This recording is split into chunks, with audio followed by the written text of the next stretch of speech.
हर हर महादेव सभी को। आज हम विदेश्वर संहिता अध्याय 16 पढ़ेंगे, जिसमें हम जानेंगे पृथ्वी आदि से निर्मित देव प्रतिमाओं के पूजन की विधि, उनके लिए नैवेद्य का विचार, पूजन के विभिन्न उपचारों का फल, विशेष मास, वार, तिथि एवं नक्षत्रों के योग में पूजन का विशेष फल तथा लिंग के वैज्ञानिक स्वरूप का विवेचन लाइक डिस्क्रिप्शन। नैवेद्य, आप जब नैवेद्य इस काइंड ऑफ जो आप फूड बनाते हैं वही आप भगवान को चढ़ाते हैं, जो आप फूड खुद खाते हैं वही आप भगवान को चढ़ाते हैं, तो दैट इज कॉल्ड नैवेद्य। चलिए स्टार्ट करते हैं गणेश वंदना से। वक्रतुंड महाकाय सूर्यकोटि समप्रभा निर्विघ्न कुरु मे देव सर्वकार्येषु सर्वदा। ऋषियों ने कहा, साधु शिरोमणे, अब आप पार्थिव प्रतिमा की पूजा का विधान बताइए जिससे समस्त अभीष्ट वस्तुओं की प्राप्ति होती है। सूत जी बोले, महर्षियों, तुम लोगों ने बहुत उत्तम बात पूछी है। पार्थिव प्रतिमा का पूजन सदा संपूर्ण मनोरथों को देने वाला है तथा दुख का तत्काल निवारण करने वाला है। मैं उसका वर्णन करता हूँ, तुम लोग उसको ध्यान देकर सुने। पृथ्वी आदि की बनी हुई और देव प्रतिमाओं की पूजा इस भूतल पर अभीष्ट दायक मानी गई है। निश्चय ही इसमें पुरुषों का और स्त्रियों का भी अधिकार है। मतलब कि इसको जो पार्थिव प्रतिमा है, मतलब कि एक फॉर्म में जो हमारे पास आइडल्स होती हैं, तो उसको पुरुष भी उनको जो है पूजा कर सकते हैं और स्त्री भी पूजा कर सकती है। नदी, पोखरे अथवा कुएं में प्रवेश करके पानी के भीतर से मिट्टी ले आएं, फिर गंध चूर्ण के द्वारा उसका संशोधन करें और शुद्ध मंडप में रखकर उसे महीन पीसे और सानें। गंध चूर्ण का मतलब है लाइक खुशबूदार पाउडर, लाइक फ्रेग्रेंस पाउडर वाला। इसके बाद हाथ से प्रतिमा बनाएं और दूध से उसका सुंदर संस्कार करें। उस प्रतिमा में अंग प्रत्यंग अच्छी तरह से प्रकट हुए हों, मतलब कि जो हमारे फीचर्स होते हैं बॉडी में, लाइक आँख, नाक या जो भी हमारे बॉडी पार्ट्स हैं, वो अच्छे से उसमें प्रत्यंग होने में अच्छे से दिखने चाहिए। तथा वह सब प्रकार के अस्त्र शस्त्रों से संपन्न बनाई गई हो, तो मतलब कि उनके जो भी आप मूर्ति बना रहे हैं, तो सबके हाथ में जो वेपन्स होंगे वो अच्छे से दिखनी चाहिए, संपन्न होनी चाहिए, मतलब कि अच्छी तरह से उसको बनाना चाहिए। तदंतर उसे पदासन पर स्थापित करके आदर पूर्वक उसका पूजन करें। गणेश, सूर्य, विष्णु, दुर्गा और शिव की प्रतिमा का, शिव का एवं शिवलिंग का द्विजों को सदा पूजन करना चाहिए। 16 उपचार पूजन जनित फल की सिद्धि के लिए 16 उपचारों द्वारा पूजन करना चाहिए। पुष्प से प्रोक्षण और मंत्र पाठ पूर्वक अभिषेक करें। अघनी के चावल से नैवेद्य तैयार करें। सारा नैवेद्य एक कुड़व, लगभग पाव भर। तो कुड़व मतलब कि किसी वस्तु को मापने के लिए एक प्राचीन तरीका है किसी भी वस्तु को मापने का, उसका मेजरमेंट करने का। तो उसके लिए एक कुड़व, और बाहर किसी मनुष्य, घर में पार्थिव पूजन के लिए एक कुड़व और बाहर किसी मनुष्य द्वारा स्थापित शिवलिंग के पूजन के लिए एक प्रस्थ नैवेद्य तैयार करना आवश्यक है। ऐसा जानना चाहिए, देवताओं द्वारा स्थापित शिवलिंग के लिए 3 सेर नैवेद्य अर्पित करना उचित है और स्वयं प्रकट हुए शंभु लिंग के लिए 5 सेर। ऐसा करने पर पूर्ण फल की प्राप्ति समझनी चाहिए। इस प्रकार सहस्त्र बार, मतलब 1000 टाइम्स पूजा करने से द्विज सत्यलोक को प्राप्त कर लेता है। 12 अंगुल चौड़ा इससे 2 गुना और 1 अंगुल अधिक अर्थात 25 अंगुल लंबा तथा 15 अंगुल चौड़ा जो लोहे, अंगुल मतलब कि फिंगर्स, यह लकड़ी का बना हुआ पात्र होता है, उसे विद्वान पुरुष शिव कहते हैं। उसका 8वां भाग प्रस्थ कहलाता है। प्रस्थ मतलब कि प्रस्थान करने वाला, जो 4 कुड़व के बराबर माना गया है। मनुष्य द्वारा स्थापित शिवलिंग के लिए 10 प्रस्थ, ऋषियों द्वारा स्थापित शिवलिंग के लिए 100 प्रस्थ और स्वयंभू शिवलिंग के लिए 1 सहस्त्र प्रस्थ नैवेद्य निवेदन किया जाए तथा जल, तेल आदि एवं गंध द्रव्यों की भी यथा योग्य मात्रा रखी जाए, तो यह उन शिवलिंगों की महापूजा बताई जाती है। यथा योग्य मतलब कि जितना आप योग्य हो।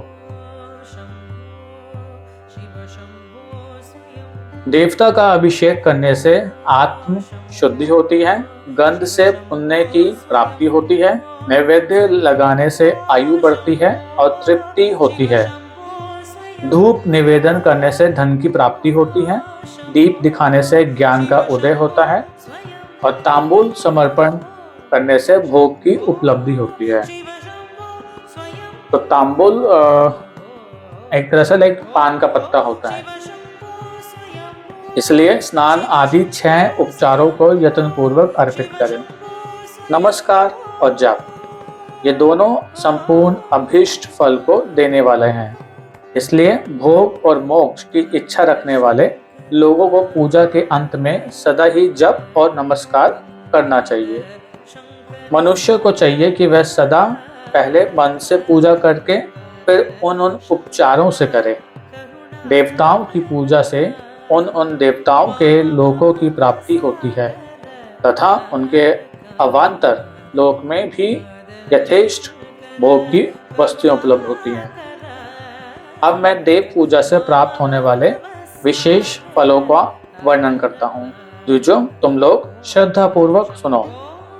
विघ्नराज गणेश की पूजा से भूलोक में उत्तम अभीष्ट वस्तु की प्राप्ति होती है। शुक्रवार को श्रावण और भाद्रपद मासों के शुक्ल पक्ष की चतुर्थी और पौष मास में शतभिषा नक्षत्र के आने पर विधि पूर्वक गणेश जी की पूजा करनी चाहिए। तो श्रावण का जो मास होता है वो एंड ऑफ जुलाई से एंड ऑफ अगस्त के बीच का होता है, और भाद्रपद मास जो है मंथ जो होता है एंड ऑफ अगस्त से एंड ऑफ सितंबर के बीच का होता है, और पौष मास जो होता है वो आपका दिसंबर टू जनवरी का होता है, like around mid of December to mid of January, ये पौष मास का महीना होता है। 100 या सहस्त्र दिनों में 100 या सहस्त्र बार पूजा करें।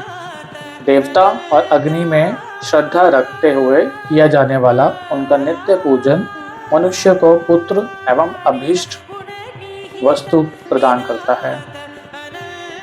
वह समस्त पापों का शमन तथा भिन्न भिन्न दुष्कर्मों का विनाश करने वाला है। विभिन्न वारों में की हुई शिव आदि की पूजा को आत्म शुद्धि प्रदान करने वाली समझना चाहिए। वार या दिन, तिथि, नक्षत्र और योगों का आधार है, समस्त कामनाओं को देने वाला है, उसमें वृद्धि और क्षय नहीं होता।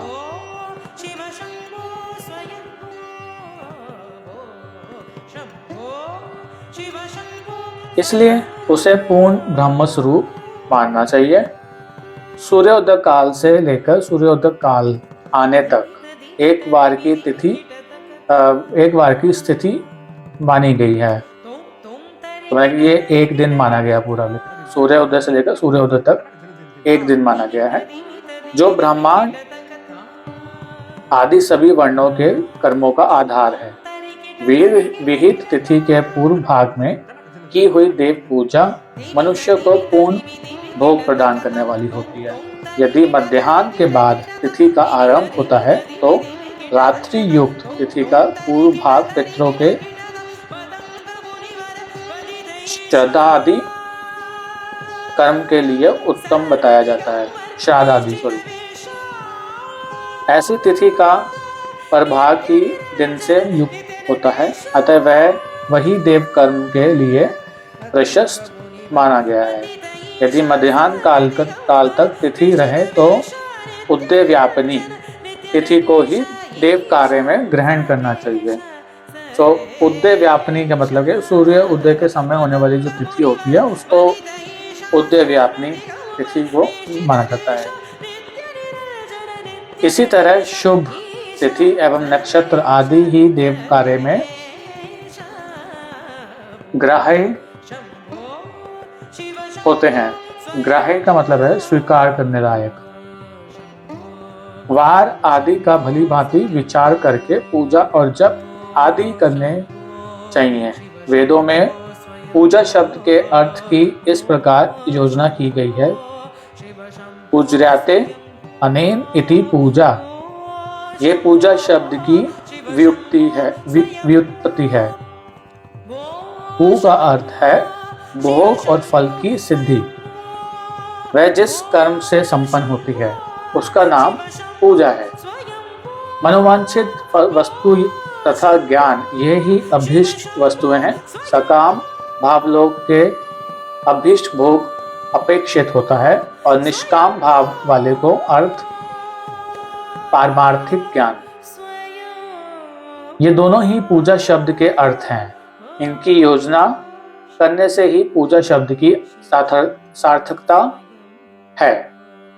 इस प्रकार लोक और वेद में पूजा शब्द का अर्थ विख्यात है। नित्य और नैमित्तिक कर्म कालांतर में फल देते हैं, किंतु काम्य कर्म का यदि भली भांति अनुष्ठान हुआ हो तो वह तत्काल फलद होता है। प्रतिदिन एक पक्ष, एक मास और एक वर्ष तक लगातार पूजन करने से उन कर्मों के फल की प्राप्ति होती है और उनसे वैसे ही पापों का क्रमशः क्षय होता है, क्योंकि पाप जो है नष्ट हो जाते हैं। प्रत्येक मास के कृष्ण पक्ष की चतुर्थी तिथि को ही की हुई महागणपति की पूजा एक पक्ष के पापों का नाश करने वाली है और एक पक्ष तक उत्तम भोग रूपी फल देने वाली होती है। चैत्र मास में चतुर्थी को की हुई पूजा एक मास तक किए गए पूजन का फल देने वाली होती है और जब सूरज सिंह राशि पर स्थित हो उस समय भाद्रपद मास की चतुर्थी को की हुई गणेश जी की पूजा एक वर्ष तक मनोवांछित भोग प्रदान करती है, ऐसा जानना चाहिए। तो चैत्र मास इसमें होता है मार्च टू अप्रैल का जो महीना होता है उसको हम चैत्र मास कहते हैं। श्रावण मास के रविवार को हस्त नक्षत्र से युक्त सप्तमी तिथि को तथा माघ शुक्ल सप्तमी को भगवान सूर्य का पूजन करना चाहिए। मतलब माघ का जो महीना होता है विच मीन्स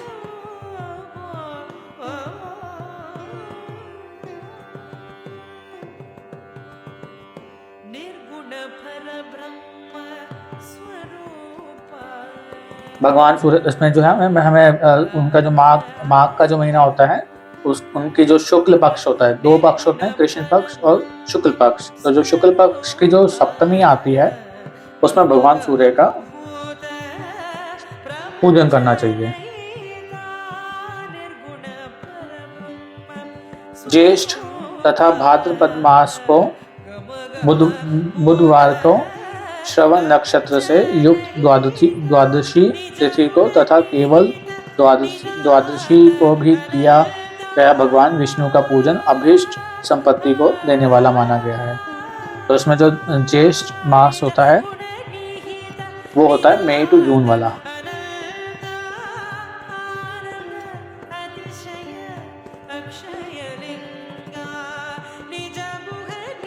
श्रावण मास में की जाने वाली श्री हरि की पूजा अभीष्ट मनोरथ और आरोग्य प्रदान करने वाली होती है। अंगों एवं उपकरणों सहित पूर्वोक्त गो आदि 12 वस्तुओं का दान करने से जिस फल की प्राप्ति होती है उसी को द्वादशी तिथि में आराधना द्वारा श्री विष्णु की तृप्ति करके मनुष्य प्राप्त कर लेता है।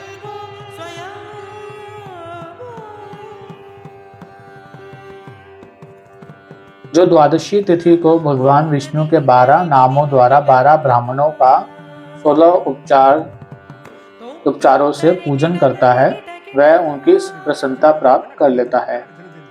इसी प्रकार संपूर्ण देवताओं के विभिन्न 12 नामों द्वारा किया हुआ 12 ब्राह्मणों का पूजन उन देवताओं को प्रसन्न करने वाला होता है।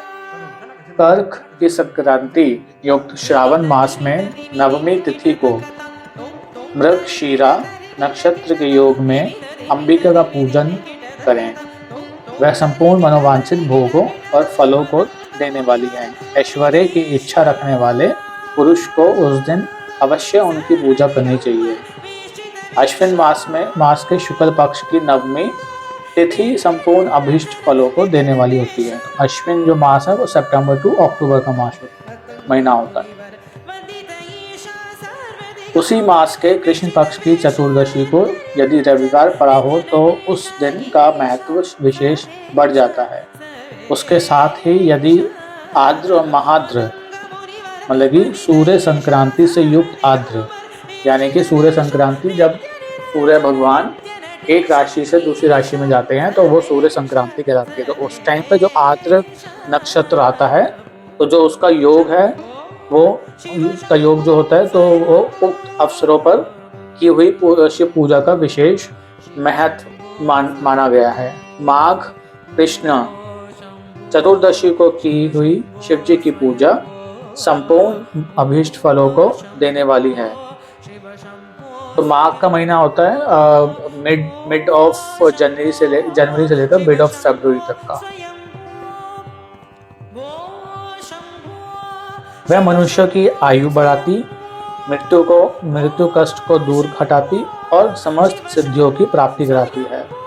ज्येष्ठ मास में चतुर्दशी को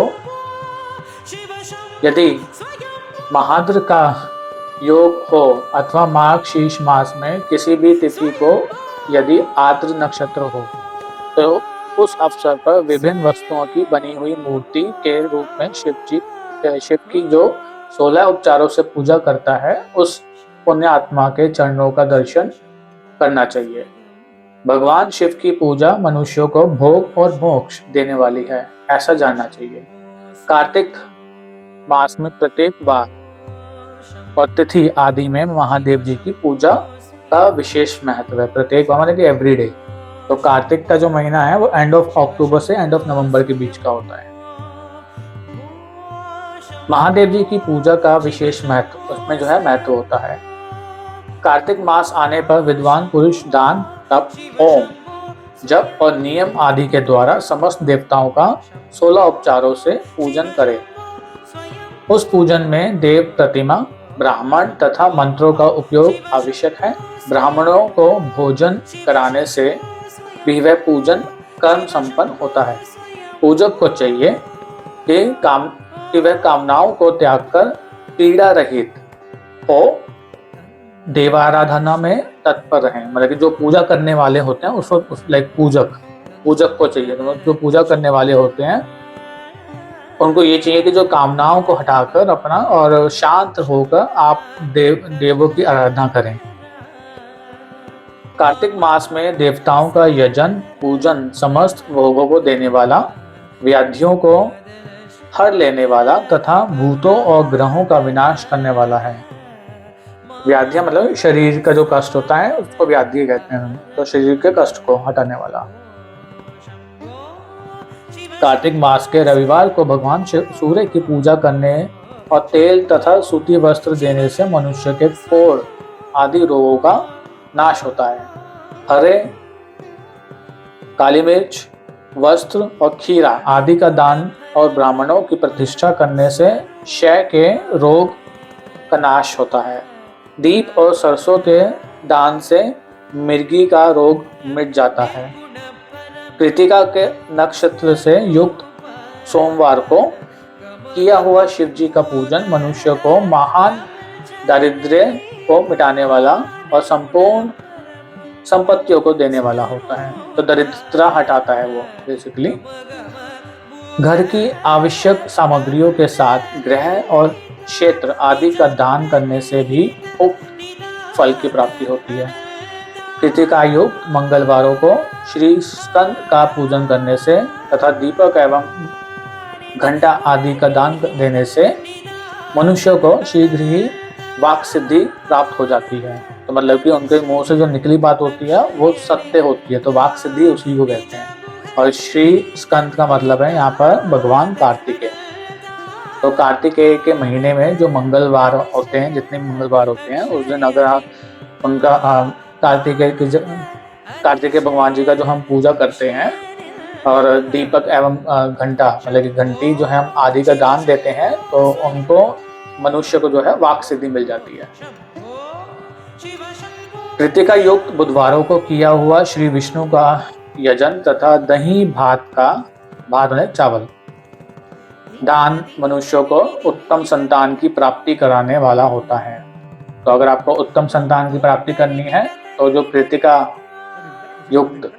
युक्त मतलब नक्षत्र, कृतिका जो नक्षत्र होता है उसमें बुधवार है, जो बुधवार को जो श्री विष्णु का जो पूजा करता है, दही चावल का जो दान देता है, उससे भगवान मनुष्य को उत्तम संतान की प्राप्ति होती है। कृतिका युक्त गुरुवारों को धन से ब्रह्मा जी का पूजन तथा मधु, सोना और घी का दान करने से मनुष्य को भोग वैभव की वृद्धि होती है। कृतिका युक्त शुक्रवारों को गणेश जी का पूजा करने से तथा गंध मतलब कि फ्रेग्रेंस, पुष्प एवं अन्न का दान देने से मानव को भोग्य पदार्थों की वृद्धि होती है। उस दिन सोना चांदी आदि का दान करने से बंध्या को भी उत्तम पुत्र की प्राप्ति होती है। कृतिका युक्त शनिवारों को दिक्पालों की वंदना, दिग्गजों, नागों और सेतुपालों का पूजन, त्रिनेत्रधारी रुद्र, पापहारी विष्णु तथा ज्ञानदाता ब्रह्मा का आराधना और धन्वंतरी एवं दोनों अश्विनी कुमारों का पूजन करने से रोग, दुर्मृत्यु एवं अकाल मृत्यु का निवारण होता है तथा तात्कालिक व्याधियों की शांति हो जाती है। तो व्याधियां मतलब कि वो जो शारीरिक जो कष्ट होते हैं। नमक, लोहा, तेल और उड़द आदि का त्रिकुट मतलब कि त्रिकुट, सौंठ, पीपल और गोल मिर्च, फल, गंध और जल आदि का तथा घृत आदि द्रव पदार्थों का और सुवर्ण, मोती आदि कठोर वस्तुओं का भी दान देने से स्वर्गलोक की प्राप्ति होती है। इनमें से नमक आदि का मान कम से कम 1 प्रस्थ होना चाहिए और सुवर्ण आदि का मान कम से कम 1 पल। धन की संक्रांति युक्त शोध मास में उष काल में शिव आदि समस्त देवताओं का पूजन क्रमशः समस्त सिद्धियों की प्राप्ति कराने वाला होता है। तो उष काल इसमें होता है अर्ली मॉर्निंग, और पोष मास बोलेंगे दिसंबर टू जैन का महीना, मिड दिसंबर टू मिड जनवरी। इस पूजन में अग्नि के चावल से तैयार किए गए अभिषेक का नैवेद्य उत्तम बताया जाता है। पौष मास में नाना प्रकार के अन्न का नैवेद्य विशेष महत्व रखता है। माघ शीर्ष मास में केवल अन्न का दान करने वाले मनुष्यों को ही संपूर्ण अभीष्ट फलों की प्राप्ति हो जाती है। माघ शीर्ष मास में अन्न दान करने वाले मनुष्य के सारे पाप नष्ट हो जाते हैं। वह अभीष्ट सिद्धि, आरोग्य, धर्म, वेद का सम्यक ज्ञान, उत्तम अनुष्ठान का फल, इहलोक और परलोक में महान भोग, अंत में सनातन योग मतलब कि मोक्ष तथा वेदांत ज्ञान की सिद्धि प्राप्त कर लेता है। वेदांत ज्ञान मतलब कि वेदों का ज्ञान हो जाता है। जो भोग की इच्छा रखने वाला है वह मनुष्य माघ शीर्ष मास आने पर कम से कम 3 दिन भी उष काल में अवश्य देवताओं का पूजन कर ले। अर्ली मॉर्निंग आप पूजा करें तो जो भी आपकी भोग की इच्छा है वो सब पूरी होती है। और पौष मास को पूजन से खाली ना जाने दें। पौष काल से लेकर संगम काल तक की पौष मास में पूजन का विशेष महत्व बताया गया है। तो संगम काल भी मॉर्निंग का टाइम होता है, लेकिन वो 10 से 11 बजे के बीच का टाइम होता है। लाइक अर्ली मॉर्निंग से 10 से 11 बजे तक आप पूजा करें। पौष मास में पूरे महीने भर जितेंद्रिय और निराहार रहकर द्विज प्रातः काल से मध्य काल तक वेद माता गायत्री मंत्र का जप करें। तत्पश्चात रात को सोने के समय तक पंचाक्षर आदि मंत्रों का जप करें। पंचाक्षर मतलब नमः शिवाय। ऐसा करने वाला ब्राह्मण ज्ञान पाकर शरीर छूटने के बाद मोक्ष प्राप्त कर लेता है। द्विजेतर नर नारियों को त्रिकाल स्नान और पंचाक्षर मंत्र के ही निरंतर जप से विशुद्ध ज्ञान प्राप्त हो जाता है। इष्ट मंत्रों का सदा जप करने से बड़े पापों का भी नाश हो जाता है। इष्ट मतलब कि आपके जो इष्ट देवता हैं, जो इष्ट देव हैं या देवी हैं, उनका मंत्र जाप अगर आप करेंगे तो जितने भी पाप होते हैं वो उन सबका नाश हो जाता है। सारा चराचर जगत बिंदु नाद स्वरूप है। बिंदु शक्ति है और नाद शिव है। इस तरह ये जगत शिव शक्ति स्वरूप ही है। नाद बिंदु का और बिंदु इस जगत का आधार है। ये बिंदु और नाद यानी कि शक्ति और शिव संपूर्ण जगत के आधार रूप से स्थित हैं। बिंदु और नाद से युक्त सब कुछ शिव रूप है, क्योंकि वही सबका आधार है। आधार में ही आध्य का समावेश अथवा लय होता है। तो आध्य मतलब कि स्थापित, समावेश मतलब कि किसी व्यक्ति को बड़े समूह का हिस्सा बनाना, लय मतलब कि रिदम। यही सकलीकरण है। सकलीकरण मतलब कि संकल्प लेना है, यही संकल्प लेना है। इस सकलीकरण की स्थिति से सृष्टि काल में जगत का प्रादुर्भाव होता है, इसमें संशय नहीं है। शिवलिंग बिंदु नाद स्वरूप है, अतः उसे जगत का कारण बताया जाता है। बिंदु देव है और नाद शिव। इन दोनों का संयुक्त रूप ही शिवलिंग कहलाता है। तो मतलब कि हमने जैसे शिवलिंग जो हम देखते हैं तो ऊपर जो है निराकार रूप है शिवलिंग जिसको कहते हैं, और जिस पे वो बेस, जिस पे वो टिका हुआ नीचे जो है, ठीक है। तो वो यहाँ पर वो बताया गया है कि भाई इन दोनों का जो संयुक्त रूप है वही शिवलिंग कहलाता है। अतः जन्म के संकट से छुटकारा पाने के लिए शिवलिंग की पूजा करनी चाहिए। बिंदु रूपा देवी उमा माता है और नाद स्वरूप भगवान शिव पिता। इन माता पिता के पूजित होने से परमानंद की प्राप्ति होती है। अतः परमानंद का लाभ लेने के लिए शिवलिंग का विशेष रूप से पूजन करें। देवी उमा जगत की माता है और भगवान शिव जगत के पिता। जो इनकी सेवा करता है उस पुत्र पर इन दोनों माता पिता की कृपा नित्य अधिकाधिक बढ़ती रहती है।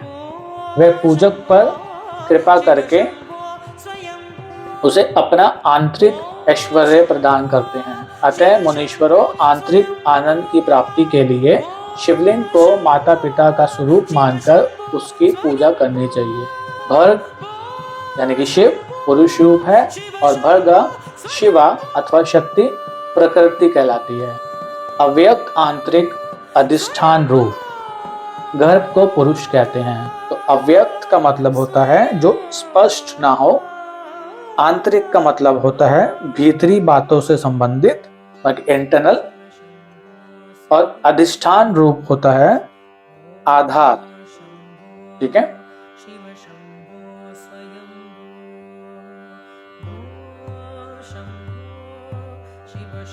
और सुव्यक्त आंतरिक अधिष्ठान भूत गर्भ को प्रकृति कहते हैं। तो सुव्यक्त का मतलब होता है जो स्पष्ट है। पुरुष आदि गर्भ है, वह प्रकृति रूप गर्भ से युक्त होने के कारण गर्भवान है, क्योंकि वही प्रकृति का जनक है। प्रकृति में जो पुरुष का संयोग होता है यही पुरुष से उसका प्रथम जन्म कहलाता है। अव्यक्त प्रकृति से महत्त्व आदि के क्रम से जो जगत का व्यक्त होना है यही उस प्रकृति का द्वितीय जन्म कहलाता है। जीव पुरुष से ही बारंबार जन्म और मृत्यु को प्राप्त होता है। माया द्वारा अन्य रूप से प्रकट किया जाना ही उनका जन्म कहलाता है। जीव का शरीर जन्म काल से ही जीर्ण होने लगता है, यानी कि जो 6 भाव विकार हैं उससे युक्त होने लगता है, इसलिए उसे जीव संज्ञा दी गई है। जो जन्म लेता और विविध पाशों द्वारा तनाव में पड़ता है, मतलब कि बंधनों में जो पड़ता है, उसका नाम जीव है। जन्म और बंधन जीव शब्द का अर्थ ही है। अतः जन्म मृत्यु रूपी बंधन की निवृत्ति के लिए जन्म के अधिष्ठान भूत मातृ पितृ स्वरूप शिवलिंग का पूजन करना चाहिए। गाय का दूध, गाय का दही और गाय का घी, इन तीनों को पूजन के लिए शहद और शक्कर के साथ पृथक पृथक भी रखें और इन सबको मिलाकर सम्मिलित रूप से पंचामृत भी तैयार कर लें। इनके द्वारा शिवलिंग का अभिषेक एवं स्नान कराएं। फिर गाय के दूध और अन्न के मेल से नैवेद्य तैयार करके प्रणव मंत्र के उच्चारण पूर्वक उसे भगवान शिव को अर्पित करें। प्रणव मतलब कि ओम। संपूर्ण प्रणव को ध्वनि लिंग कहते हैं। स्वयंभू लिंग नाद स्वरूप होने के कारण नाद लिंग कहा गया है। यंत्र या अर्घ बिंदु स्वरूप होने के कारण बिंदु लिंग के रूप में विख्यात है। उसमें अचल रूप से प्रतिष्ठित जो शिवलिंग है वह मकार स्वरूप है, इसलिए मकार लिंग कहलाता है। सवारी निकालने आदि के लिए जो चरलिंग होता है वह उकार स्वरूप होने से उकारलिंग कहा गया है, तथा पूजा की दीक्षा देने वाले जो गुरु या आचार्य हैं उनका विग्रह आकार का प्रतीक होने से आकारलिंग माना गया है। इस प्रकार आकार, उकार, मकार, बिंदु, नाद और ध्वनि के रूप में लिंग के 6 भेद हैं। इन 6 लिंगों की नित्य पूजा करने से साधक जीवन मुक्त हो जाता है, इसमें संशय नहीं है। अध्याय 16 यहाँ समाप्त होता है। हर हर महादेव। जय शिव शंकर।